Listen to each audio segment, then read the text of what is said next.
Olá a todos. Hoje eu vou falar um pouquinho sobre fraudes na ciência. Bom, eu como um cientista de verdade, durante um bom tempo eu não acreditei que existissem fraudes na ciência. E, bom, de um tempo pra cá eu comecei a ficar um pouco mais atento a isso, porque tem tantas informações que são discutidas de forma tão abrupta, de forma tão nervosa, de forma tão sem paciência por outras pessoas, que você já começa a suspeitar de uma lavagem cerebral.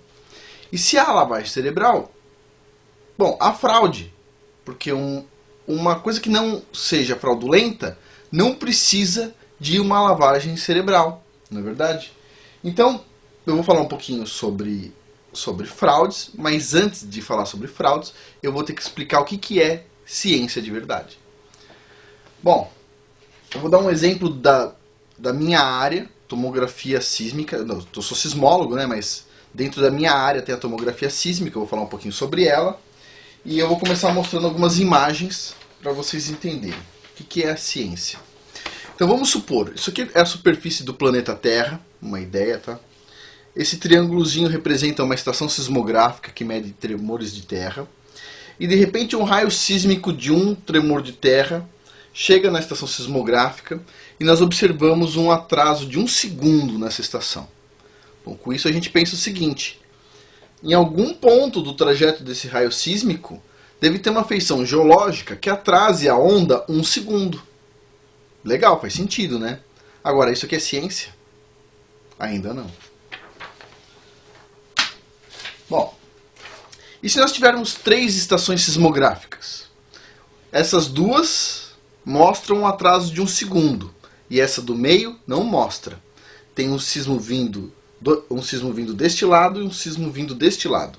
A questão agora é: que tal imaginarmos que aqui no meio tem um corpo geológico, uma feição geológica que atrasa este raio sísmico em 1 segundo, este outro raio sísmico em 1 segundo, mas não atrasa nem este raio sísmico nem este, visto que essa estação não tem nenhum atraso, só esta e esta. Isso aqui é ciência? Ainda não, está quase lá. Por quê? Porque este modelo que eu acabei de mostrar também pode ser representado por este modelo. Ou seja, tem 2 corpos geológicos aqui embaixo. Este aqui está atrasando este raio sísmico em 1 segundo. Este aqui está atrasando em 1 segundo. E este aqui não está atrasando e nem este. Ou, outra possibilidade, a gente pode ter uma feição geológica que adiante a velocidade da onda sísmica em 1 segundo e uma que atrase em 1 segundo. De forma que quando este raio sísmico passa por aqui, adianta 1 segundo, atrasa 1 segundo e de repente chega no tempo certo.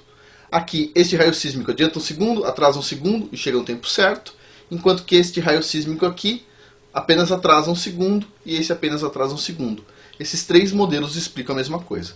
E aqui tem um quarto modelo com uma feição geológica maior, uma geometria diferente. Então a questão é, tem ambiguidade aí. E como é que a gente resolve isso? Eu vou mostrar um caso real. Aqui o pessoal da USP pegou vários tremores de terra na América do Sul, são essas bolinhas aqui amarelas, registraram esses tremores de terra com várias estações sismográficas, e essas linhas pretas são os dados, e tem dado pra caramba aqui, mais de 6.000 dados. Bom, com isto aqui, o pessoal fez uma tomografia sísmica da América do Sul. E o resultado desse monte de dado é essa tomografia sísmica.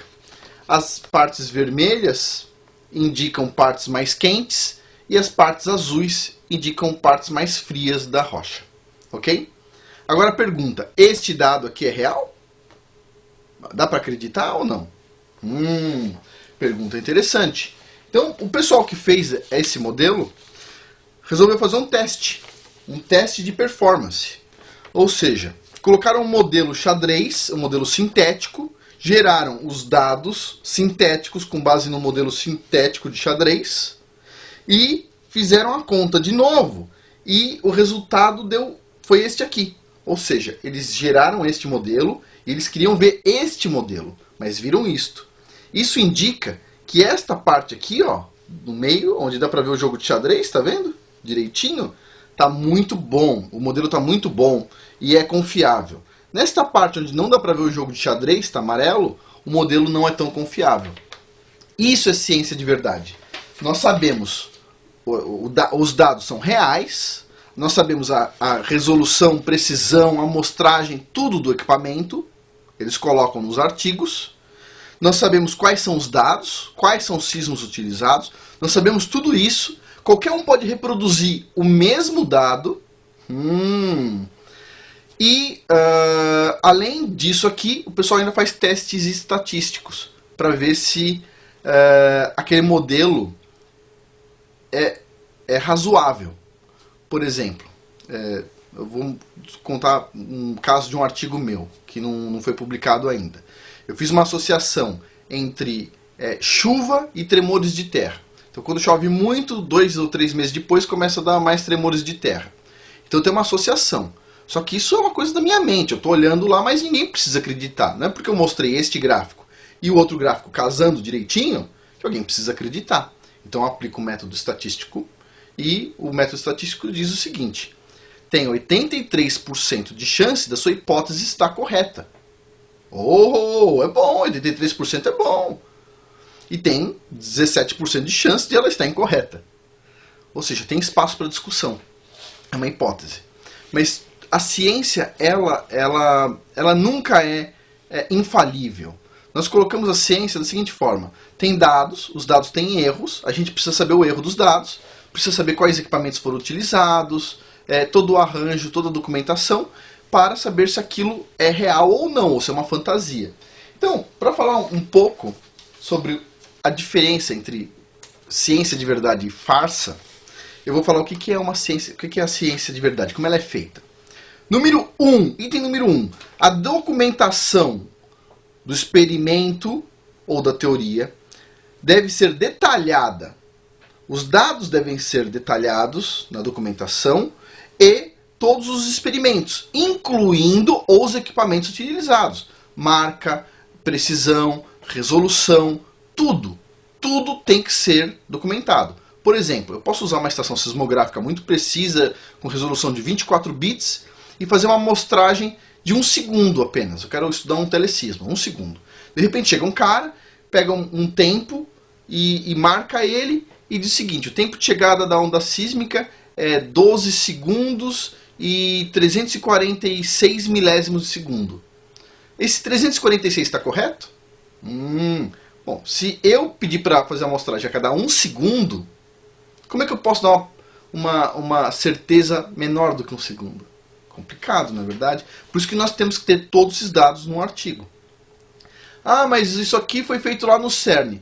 Tudo bem, então explica direitinho como é que está disposto os ímãs. Quantos ímãs são? Quais são os tamanhos deles? Etc, etc, etc, etc. E como é que foi medido isso? Que tipo de filme foi registrado? Os dados estão na internet, a gente pode solicitar os dados, e para fazer a conta, como é que foi feita essa conta? Aí vem aquelas ideias, né? Ah, tem um supercomputador em Alpha Centauro que a gente manda para lá por wireless. Os caras inventam, tipo, não, isso é uma piada, né? Mas as fraudes são, em geral, não testáveis. Ah, você não pode testar, só eu. Ah, pelo amor de Deus, a gente não precisa cair nisso, né? Acreditar nisso. Bom, número 2. Um trabalho sério tem teste de desempenho, avaliação de erros e incertezas. Tem que ter isso, que nem eu mostrei aqui nesse caso. Se não tiver avaliação de erro, por exemplo, vamos ter uma teoria, ela não tem falhas. Pronto, então ela já falhou.